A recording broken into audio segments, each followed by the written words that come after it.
Assalamualaikum warahmatullahi wabarakatuh. Perkenalkan, nama saya Alfi Syahrina Qadariyah sebagai pemateri kedua dari kelompok 5 mata kuliah Zat Energi. Di sini saya akan menjelaskan kelanjutan materi dari pemateri pertama, yaitu tentang jenis-jenis energi terbarukan. Untuk jenis yang ketiga yaitu energi air atau hidro. Energi ini merupakan energi terbarukan yang berasal dari aliran air seperti sungai, air terjun, dan bendungan. Cara kerjanya yaitu memanfaatkan energi gerak air untuk memutar turbin, kemudian diubah menjadi energi listrik melalui generator. Energi air di sini berperan sebagai sumber energi terbarukan yang ramah lingkungan dan sangat berpotensial untuk dimanfaatkan sebagai pembangkit listrik yang berkelanjutan, khususnya di negara yang kaya akan sumber daya air seperti Indonesia, di mana Indonesia sendiri itu memiliki potensi energi air yang sangat besar karena banyaknya sungai serta curah hujan yang tinggi di berbagai daerah. Pemanfaatan energi air umumnya dilakukan melalui pembangkit listrik tenaga air atau PLTA, yang dimana air itu ditampung di bendungan lalu dialirkan melalui pipa untuk memutar turbin yang terhubung dengan generator sehingga menghasilkan energi listrik. Nah, keunggulan energi air di sini adalah emisi karbon yang rendah dan mampu menghasilkan listrik secara stabil.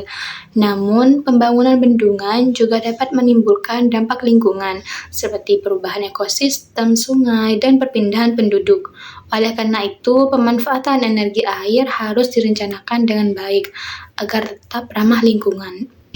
Kemudian untuk jenis energi terbarukan yang keempat, ada energi biomasa. Energi biomasa berasal dari bahan organik seperti limbah pertanian, sisa tanaman, kayu, kotoran hewan, dan sampah organik rumah tangga. Bahan-bahan ini mengandung energi kimia yang dapat dimanfaatkan sebagai sumber energi alternatif. Indonesia memiliki potensi biomasa yang besar karena sektor pertanian dan peternakan menghasilkan limbah organik dalam jumlah yang melimpah.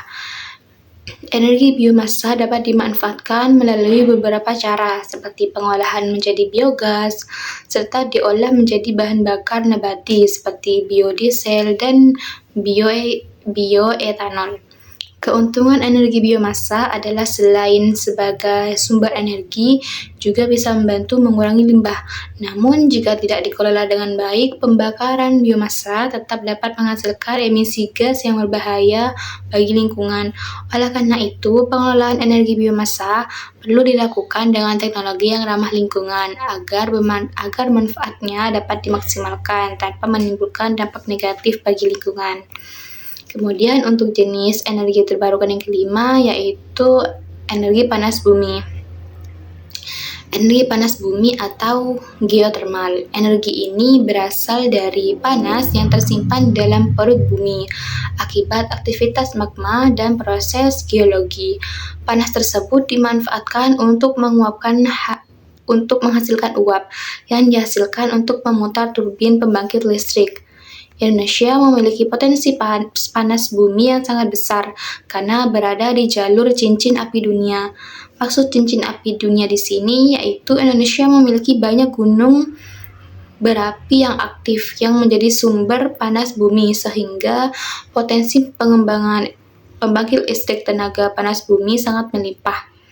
Energi panas bumi atau geothermal mampu menghasilkan listrik secara stabil tanpa bergantung pada cuaca, namun membutuhkan biaya dan teknologi yang tinggi serta pengelolaan yang hati-hati agar tetap ramah lingkungan dan juga berkelanjutan.